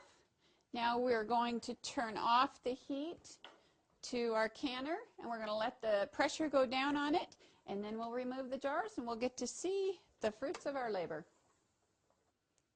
Okay, the pressure's gone off the canner now. We can tell because we push on this little pressure spot on the top, and it doesn't let off any steam when we push down on it. It's flat against the top. We can remove this, no steam comes out, and the lock is off of the canner so that we can open it, because when the steam is on this particular canner, when there's steam in it, it locks and you can't open it. So we'll remove the lid, and here's our first jar of green beans. Everything's hot, so I'm using a jar lifter. You can buy at a canning supply store or probably your hardware store. And we'll put the jars over here. Don't they look nice? I love to look at the fruits of your labor all shining in the jars.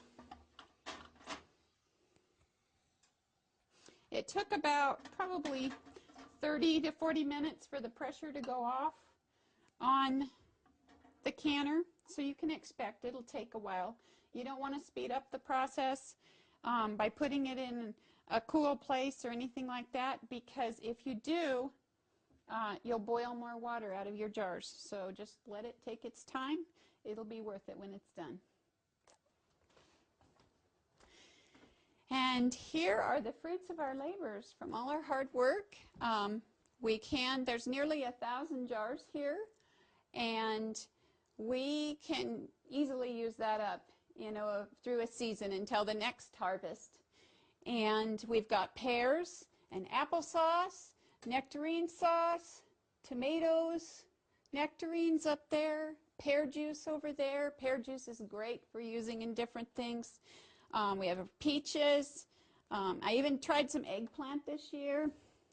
Green beans. This is what we just did.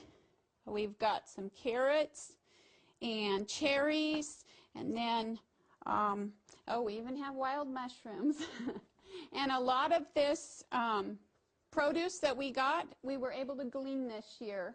A lot of the orchards, if it's a large orchard, they go in, they get some stuff, and then they get what they want. But if it's not just the right size or has maybe a tiny little blemish on it, they won't keep it, and they won't sell it. And so we can go in and we got most of this fruit just cost our time and gas to go pick it up. And it's a lot of work, but it's so worth it. If I had a choice between my old home, it was suburbs. It wasn't too near the city. Or here on the boondocks or the sticks. I'd pick out here in the boondocks or the sticks.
Never get tired of that view.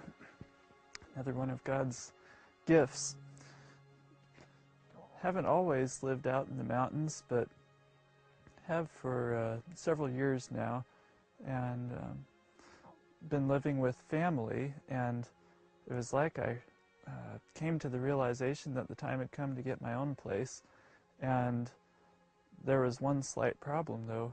I was totally invested in other projects that I'd been working on and didn't have any money to speak of to get it. And there's something that I've learned for the last several years, that when you hear God calling you to do something, you don't let a lack of resources hinder you from doing that. And so I decided that even though I didn't have any money to buy a place with, I would go ahead and start looking. And so I went out and even looked at properties and everything, all of this with virtually no money that I could purchase a piece of property with. And the Lord has amazing ways of doing things.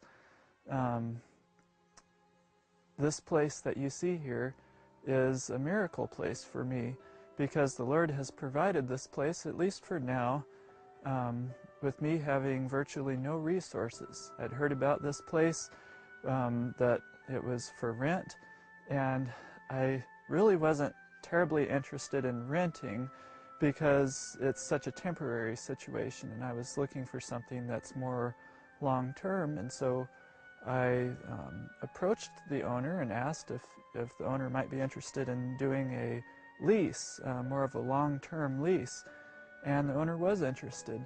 And so the bottom line is, with virtually no resources, I have a place, at least for now. You know, it's not as good as owning, but when you don't have the money to buy a place, I'm not complaining. And so I virtually have a place now, at least for the time being, and what a blessing. What a blessing to be in the mountains, out in the quiet, where you can hear God's voice.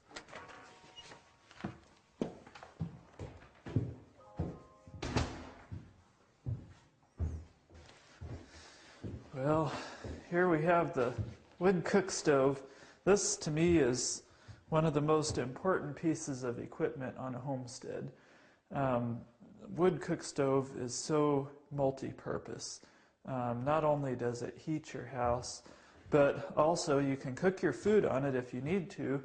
Some people like cooking on it even now, and I don't mind doing that, although I'm not much of a cook, so I don't do a whole lot of cooking, but I've used it for simple things like toasting bread and things like that, and I plan on learning to use it even more. But it's excellent to have it as a backup. I do have a propane stove that I can use now for the time being, you know, whenever I want to, but really in the wintertime when I have this thing fired up anyway, might as well use this. And then also I can use it to heat my hot water. And take a look at this range boiler over here. I got this, once again, I'm not even living here right now because I just acquired this place this fall, and my work takes me on the road quite a bit in the wintertime, so I haven't had a chance to get it fixed up to where it's you know, livable. It's a bit of a fixer-upper, but not a tremendous amount of things to do, but there are some things here and there, like the hot water system needs to be hooked up. But I have my range boiler. I brought it in this fall, and the way this works is there's a water coil inside the firebox that heats up the water, and it starts what is called a thermosiphon, where the water just naturally circulates and keeps this entire 40-gallon tank of water nice and hot whenever this stove is going. So that will be my hot water system, and I just am really happy with the wood cook stove. This, you know, may not be the ultimate wood cook stove, but it's been working for me fine so far.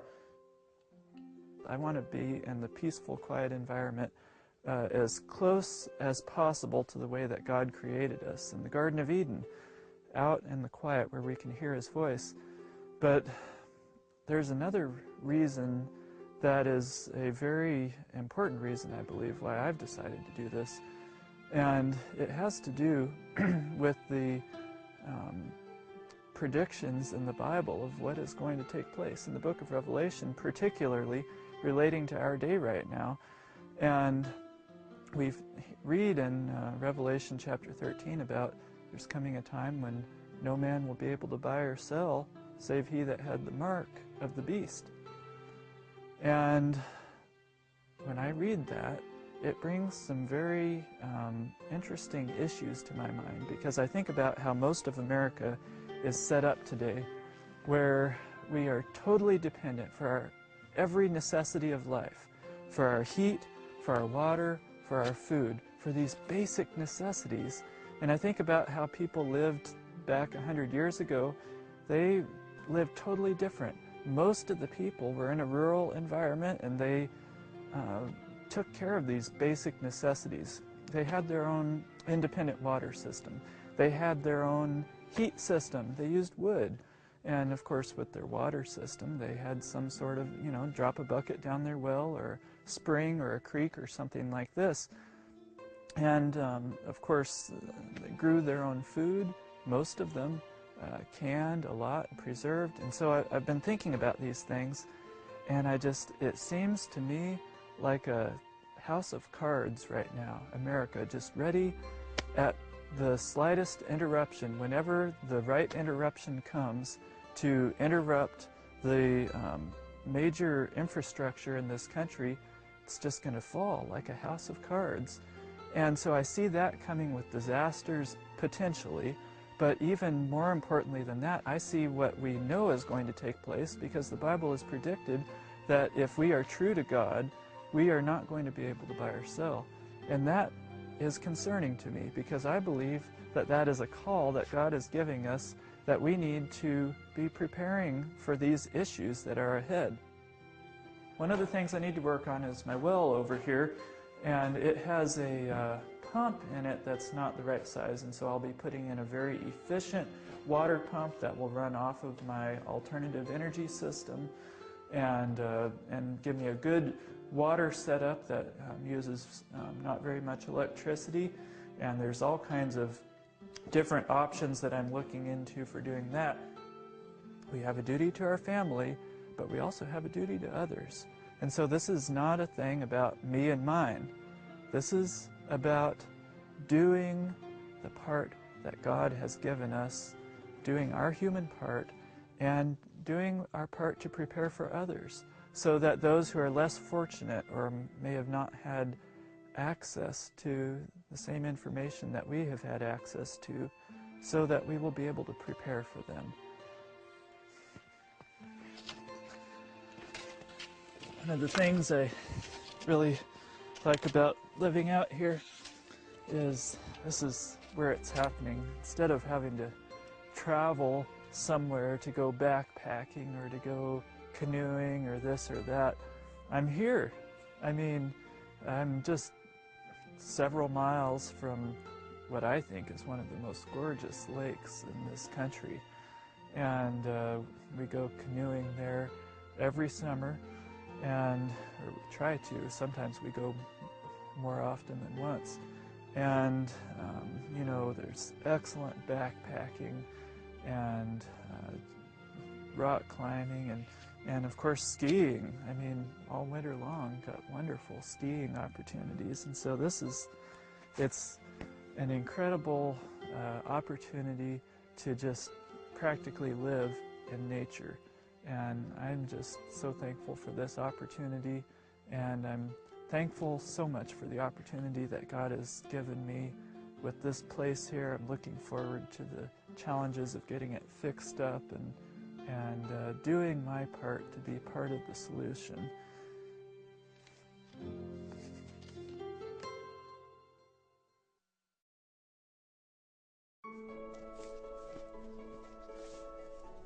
When we first thought about leaving the city and leaving, we had actually a fairly nice situation. We had a home, nice home. We were close to the beach. We really felt like we had it made, and we were actually talking and looking at getting a bigger house and getting an ocean view and all these things. And then as we kind of saw the events going on and we started reading more and just deciding that, you know, maybe it'd be nice to have a system where you could be independent, where you didn't have to depend on, you know, trucks and city water and city electricity and all those types of, you know, infrastructure. Wouldn't it be cool to have a place where you could have everything, you know, self-sufficient?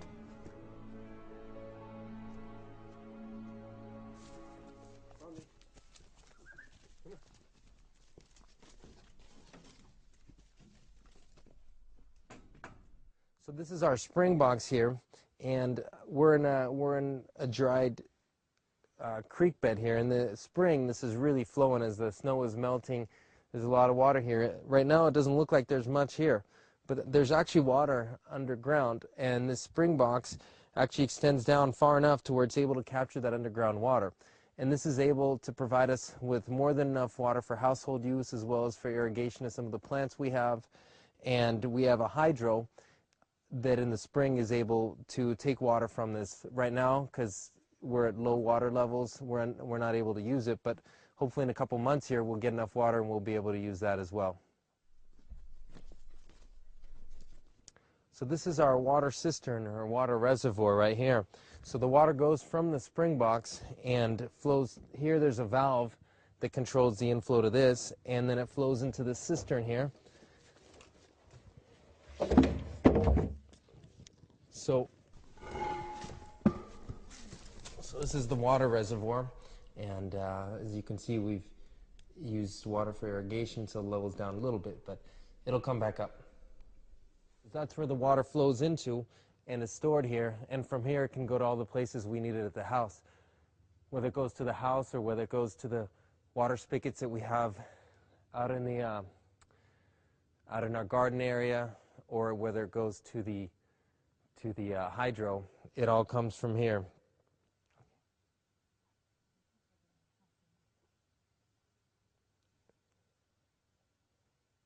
So we've walked down the hill where our water cistern is, and as you can tell, the house side is over here, and so that difference in elevation gives us enough pressure.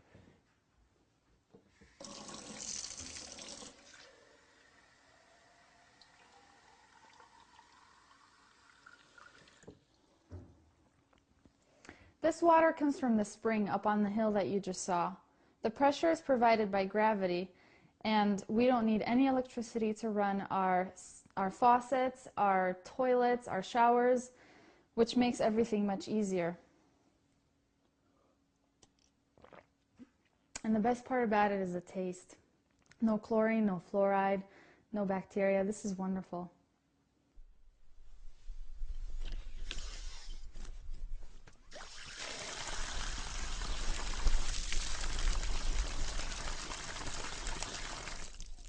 So you see all that pressure there. There's no pumps or anything. That pressure is strictly due to gravity flow. Obviously the holding tank is above the level of our garden area here, and so the nice pressure you see there is due to the difference in height. And it's fun work. It's work that you do yourself, and it's really relaxing. I mean, chopping wood is relaxing. Doing anything outside, planting trees, planting the garden, working in the garden, it's all relaxing. That's true. A friend of mine once, talked about, getting out of the city, and he said, yeah, and we could put up a little gym. And I kind of laughed. I'm like, a gym? You don't need a gym out here. Because, when we're chopping wood and loading the wood into the truck and then putting it into our little, wood shed there, and, we're digging holes and putting trees in there and planting. I mean, it's so fun. And actually, it's so rewarding. We came from the city very much. We both grew up in the city, and we pretty much thought we were going to always live in the city. But there's just something magical about taking like a seed and planting it, and then we're not very good at gardening, and we probably made a lot of mistakes, but just watching it grow and produce a fruit, it's just incredible. And then eating it, you appreciate it so much more. We're like, wow. We don't throw away food anymore. You learn that.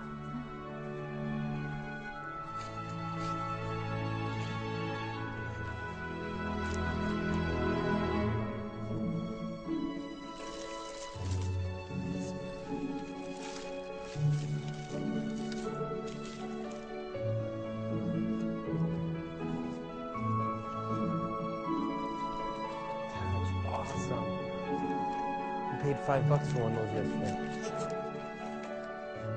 And I also think it's easier to feel closer to the Lord when you're in this kind of an environment, when there's nature all around you. It's so easy to just go outside and think, who created all this? And this is all for me to enjoy.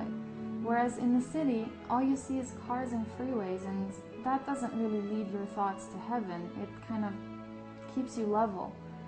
But when you're out in nature, you just start looking up, and then you think about Christ.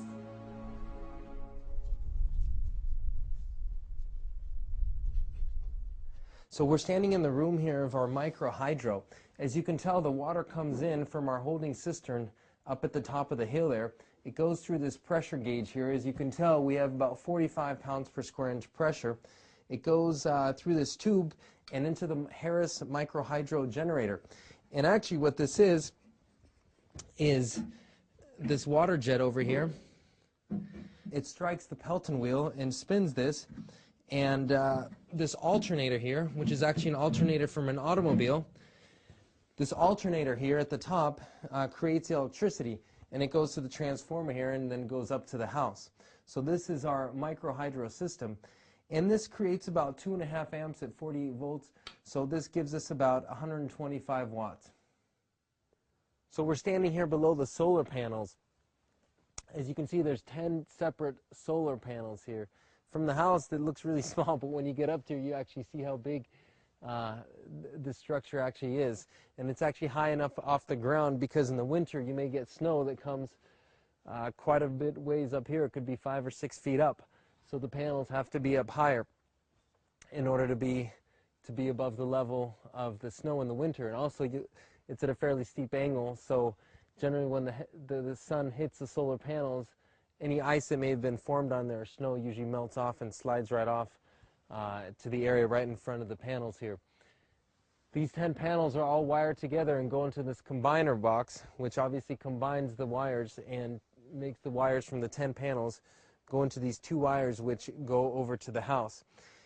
Each panel is 110 watts. And during peak sunlight, you can get up to 1,100 watts, which is quite a bit of power and more than enough to charge the batteries and to power most devices which you'd want to use in your home. So this is our main source of energy right here. which is our solar panels. So we're on the side of the shop here, on the side away from the house, so it reduces the noise coming from it. And this is a Perkins diesel engine that is our generator and is one other source of power. So say we have several cloudy days and just don't have enough power, or say we're using some power tools or things that require more electricity, we can turn this guy on and we can charge up our batteries or run whatever power tools, compressors, anything we need. And when you turn the switch to auto, it starts a series of relays that warm up the glow plugs automatically. So it automatically decides on how long the glow plugs need to work on, and it just turns everything on automatically. I'm no diesel mechanic, but I am capable of flipping the switch, and this thing just starts right up and gives us all the power that we need.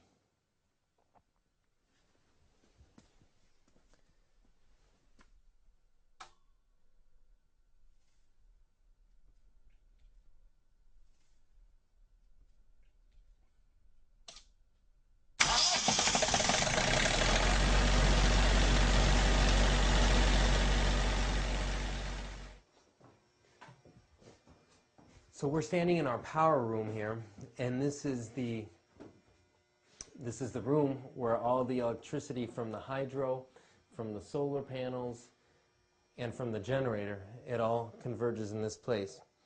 This is where it all happens, okay? So you got the solar panels are going into this little box here. It's called a maximum power point tracker. You can see right now we're producing 11 amps. So that's a 48 volt system.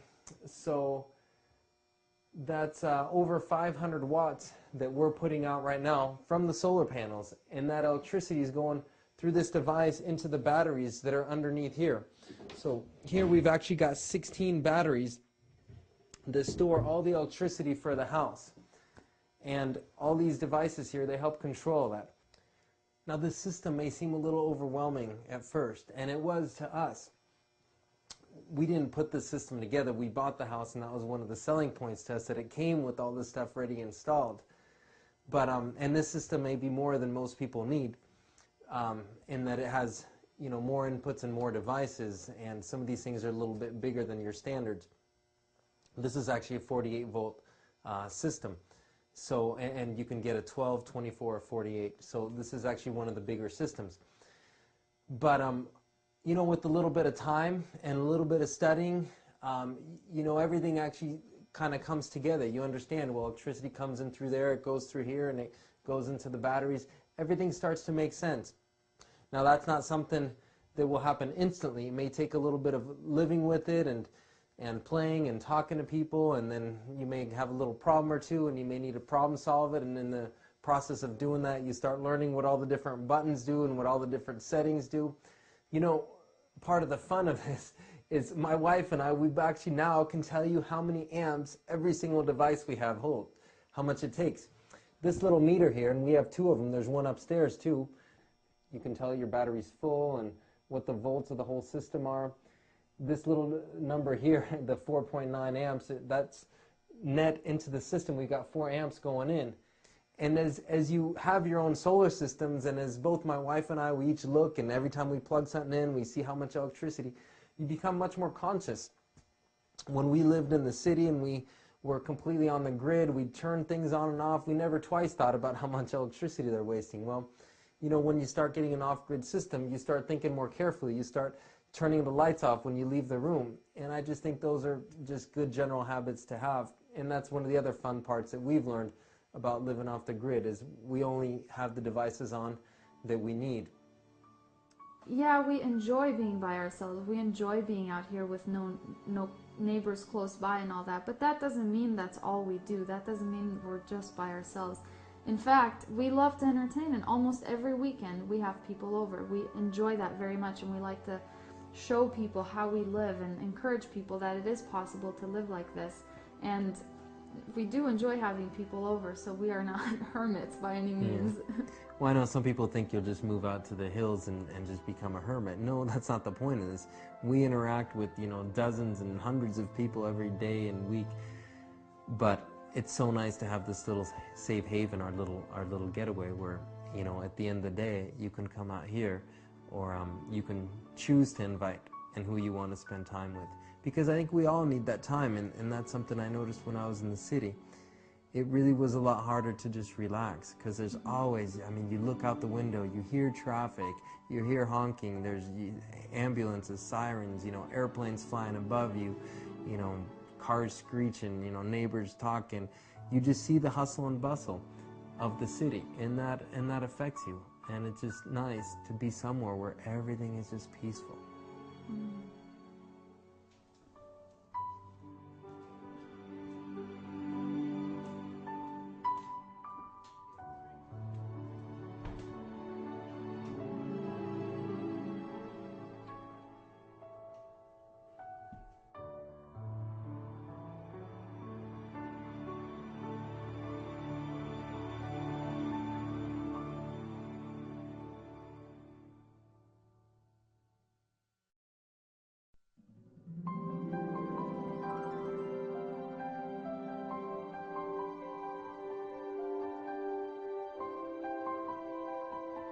This whole venture for us was based on total trust in God.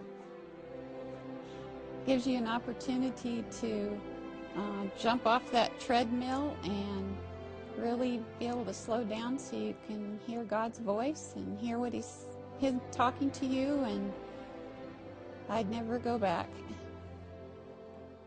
We wouldn't trade this for any, you know, mega $1 million house on the ocean front, because I think our lifestyle is better than those of any people.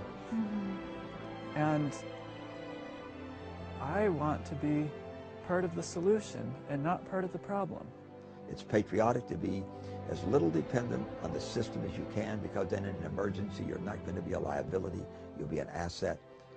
And if you're planning for a future, you ought to plan for a future where you're going to the extent you can, share your good fortune with someone else. So it's a patriotic thing to do, and certainly in terms of your club or your church, where you have a circle of friends that you would like to make sure are secure and safe, and your family. So at whatever level you're concentrating on, being as self-sufficient as you can, as quickly as you can, is going to be the right thing to do.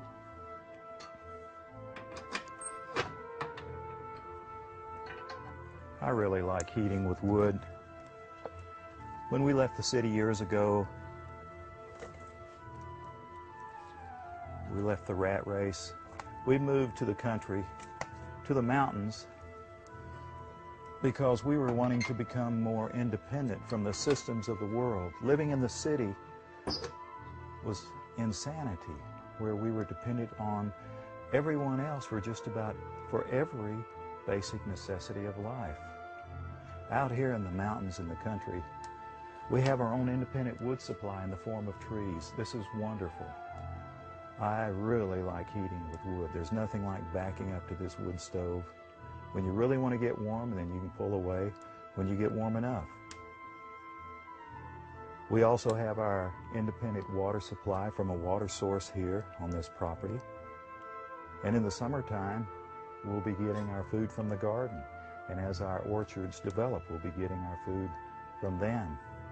My wife will take the harvest and can that food so we can eat it all during the wintertime till the next harvest. Out here in the country and in the mountains, you really can fully understand that text in the Bible where it says, "Be still and know that He is God." Another reason why I like being out here in the country in the mountains is because of what I read in the book of Revelation, particularly chapter 13. Those who will obey God will not be able to buy or sell. Those who will obey God. That means keeping His law. That means keeping all of His law, including the fourth commandment. And when you can't buy or sell, it will be a lot better to have your own independent water, your own independent food supply, your own independent heat supply. Yes, I really like being out here.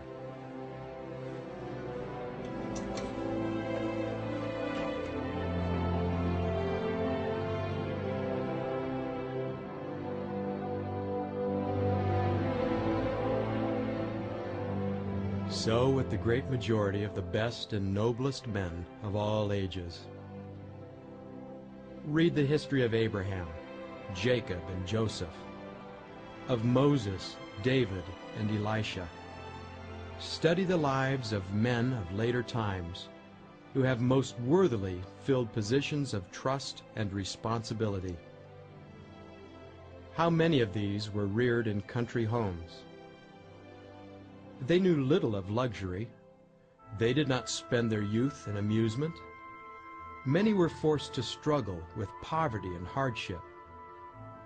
They early learned to work, and their active life in the open air gave vigor and elasticity to all their faculties. Forced to depend upon their own resources, they learned to combat difficulties and to surmount obstacles, and they gained courage and perseverance. They learned the lessons of self-reliance and self-control. Sheltered in a great degree from evil associations, they were satisfied with natural pleasures and wholesome companionships. They were simple in their tastes and temperate in their habits. They were governed by principle, and they grew up pure and strong and true. When called to their life work, they brought to it physical and mental power, buoyancy of spirit, ability to plan and execute, and steadfastness in resisting evil that made them a positive power for good in the world.